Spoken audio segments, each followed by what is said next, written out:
খুবই গুরুত্বপূর্ণ হাদিস। সামনে থেকে যখনই কোনো ভালো জিনিস কিনবেন এবং ভালো কাজ করবেন, যেমন বাড়িঘর যদি কেনেন, গাড়ি কেনেন, জামা কাপড় কেনেন, কিংবা আপনি যদি বিয়ে শাদিও করেন, ওই সময় আমল করার জন্য রাসূলুল্লাহ সাল্লাল্লাহু আলাইহি ওয়াসাল্লাম আমাদেরকে একটি গুরুত্বপূর্ণ দোয়া শিখিয়ে দিয়েছেন। আপনি যদি নতুন কিছু কেনার পর এবং নতুন কিছু করার পরে যদি দোয়াটি পড়েন, তাহলে আল্লাহ তাআলা আপনার ওই ঘরে, আপনার ওই গাড়িতে, আপনার ওই জামা কাপড়ে এবং বিয়ে শাদিতে আল্লাহ তাআলা বরকত দান করবেন।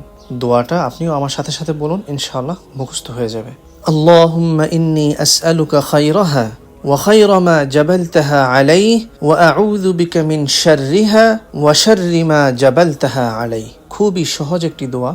এখন থেকে ভালো যে কোনো জিনিস কিনবেন, তারপর আপনি এই দোয়ার আমল করবেন এবং এই দোয়া আরও মানুষের সাথে শেয়ার করুন। এর দ্বারা ইনশাআল্লাহ আপনি সদকায়ে জারিয়ার সওয়াব পেতে থাকবেন। জাযাকুমুল্লাহ খাইর। আসসালামু আলাইকুম ওয়া রাহমাতুল্লাহি।